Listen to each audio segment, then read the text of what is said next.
Hey guys, it's me Chandragan, and today's video we will talk mostly about Alpha Crimson Wave. Will be the most anticipated character, I believe, because people really like this character by a lot. This video I want to make about as usual overview about her. But there's one thing that I want to remind you that they just say, oh, we should go all out everything into Alpha Crimson Wave because she is the strongest.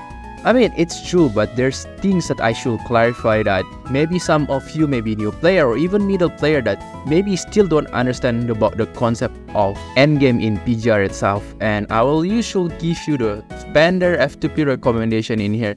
And let's get started. As usual, we will give the overview about this character, what's good, what's bad about this character. So let's have the positive about Alpha Crimson Wave. So first, she is the strongest lightning character, yes. Other people say she is the strongest DPS, right? But to be specific, she is the strongest lightning character. Like any unit right now, she is the stronger. Even like later Vera will get leap on Tube patch if I'm not wrong.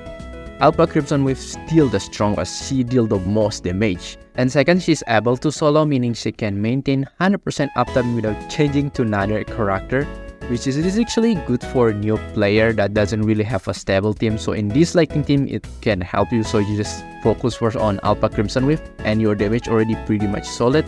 And the other two just focus on QTE and then slowly can working out all of them in the same time, that's good help for a new player. And third, she is able to save to the skill issue player. So she actually same like Lee Hyperwheel, where have a lot of dodge, like iframe, like move very fast. So it can really help you if you have like skill issue. And for negative for Alpha Crimson Wave, same with other Gen 2 character, none. It's only PC probably that train you.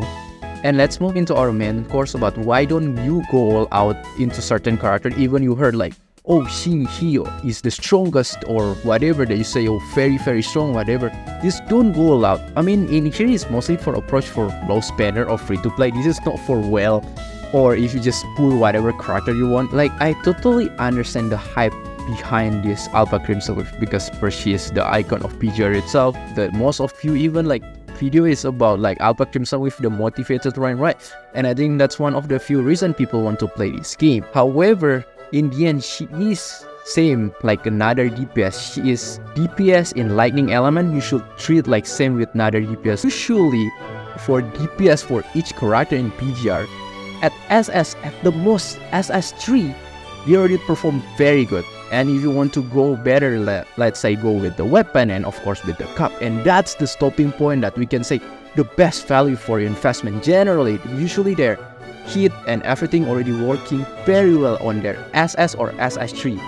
So this one usually gives you the best result in terms of like competitive for free to play and even clear endgame content. You will not even suffer on this investment.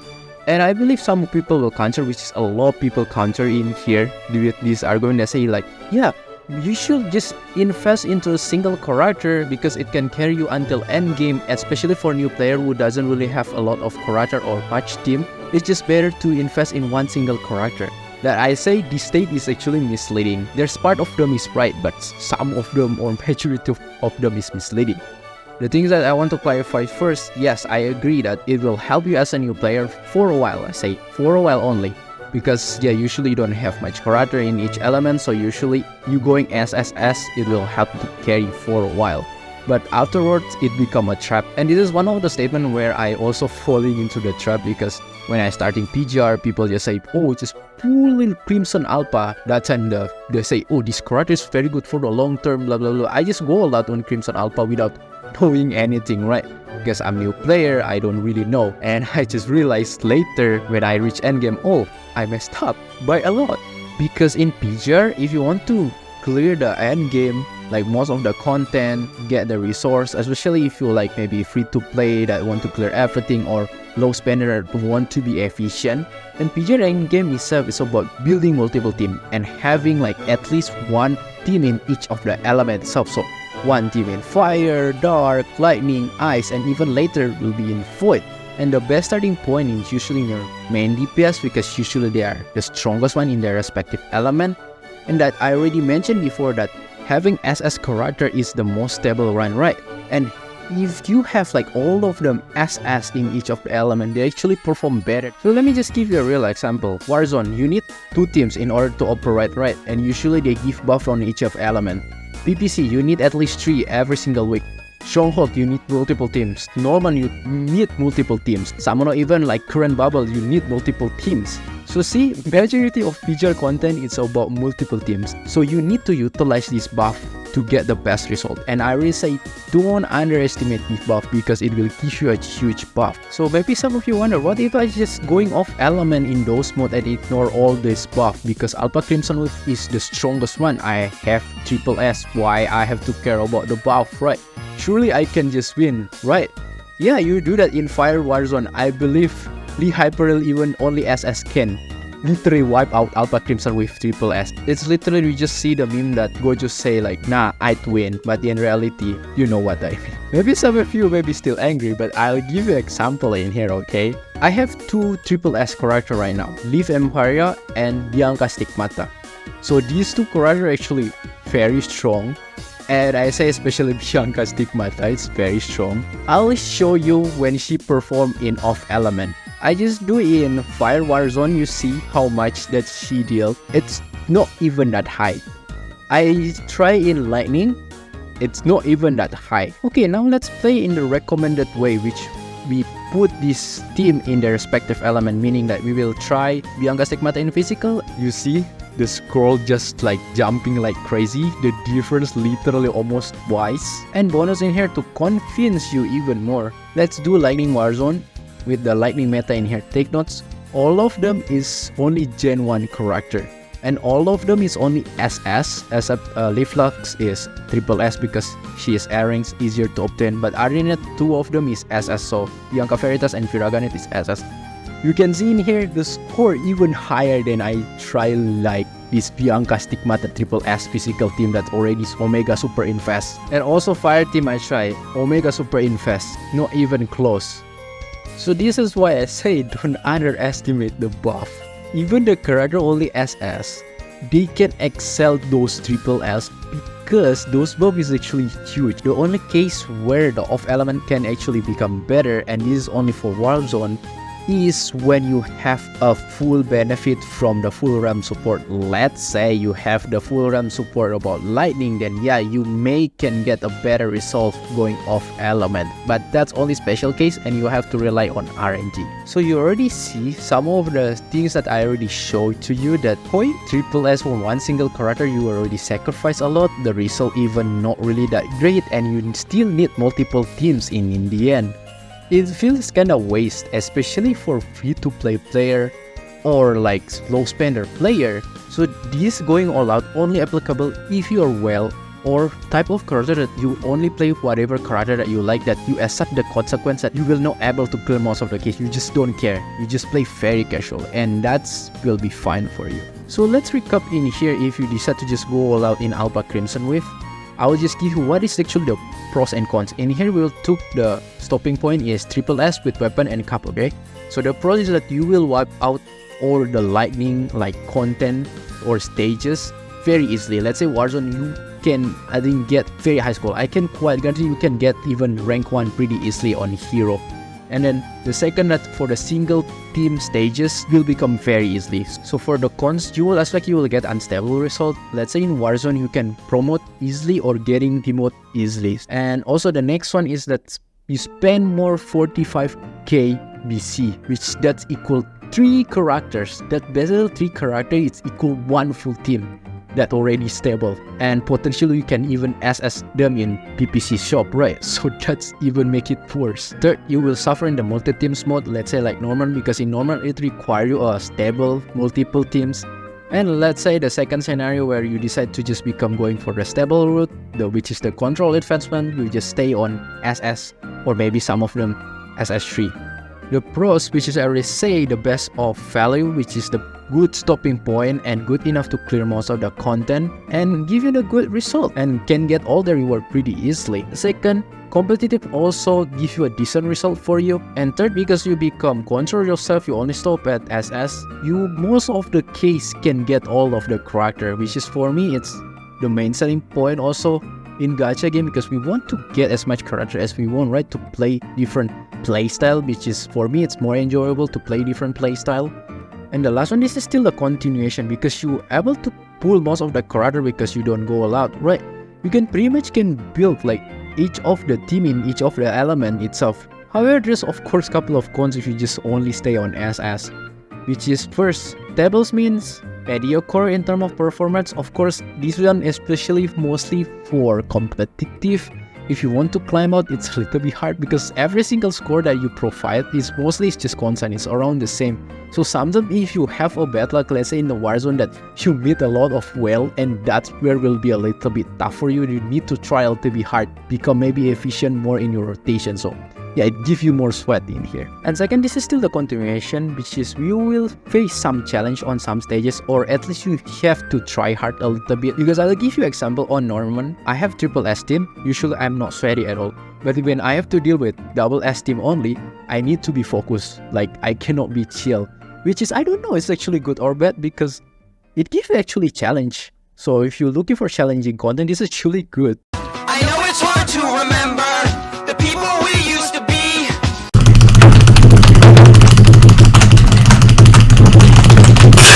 It's now I'm paralyzed, still stuck in that time when we called it love, but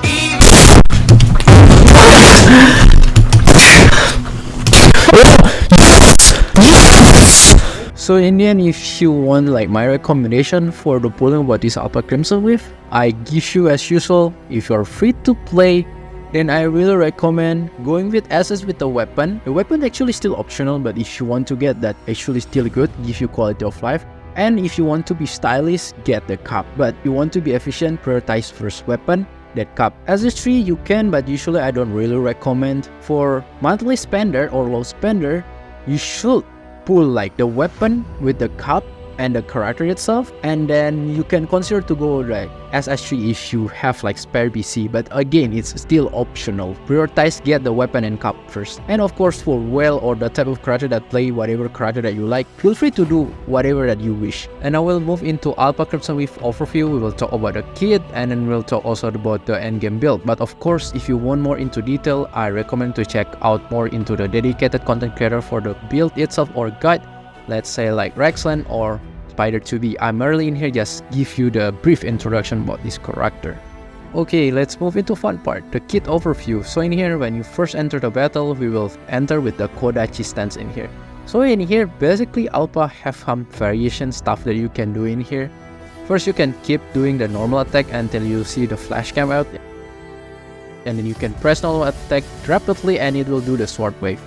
And you can also perform the sword wave by tap the dodge and then do normal attack. It will also use this sword wave.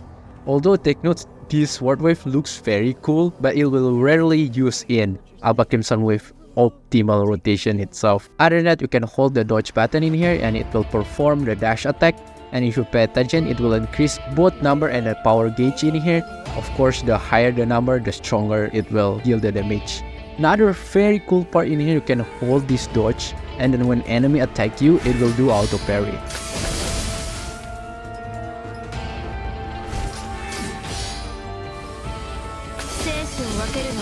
And lastly, that I want to highlight in here, you can only blue ping, and this blue ping is basically will increase both of the bar, so the number bar and the power bar. So same like when you're holding the dodge button itself.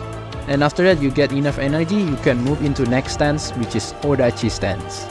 In this stance, is basically same with the previous stance. It's just like have one more additional move, but I will just explain again what you can do in here. So first, instead we do the blue ping orb, now we can only use yellow and red ping orb in here. And of course it's the same, it increases the both of the gauge from the number and the power gauge. And also you can do the dash attack still by holding the dodge button. It will also increase your both gauge like the power and the number itself. Also you can do this sword wave either from just combo or just dodge and just do the normal attack.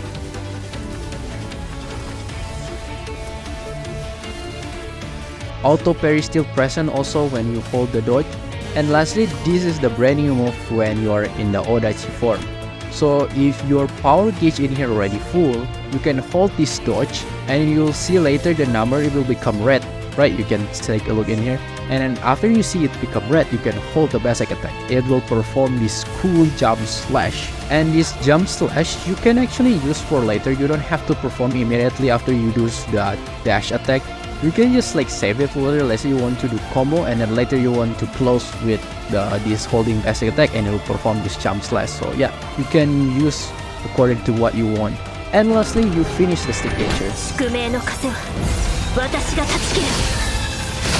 And additional notes in here that maybe help you. So in here, the higher the number of the gauge itself, the stronger the jump slash. And if you have the higher the power gauge in here, you can see the dash slash attack damage is getting stronger. So I hope you understand about my explanation, because for me, Alpha Crimson with explanation is a little bit hard compared to other characters. It has wider range of moveset.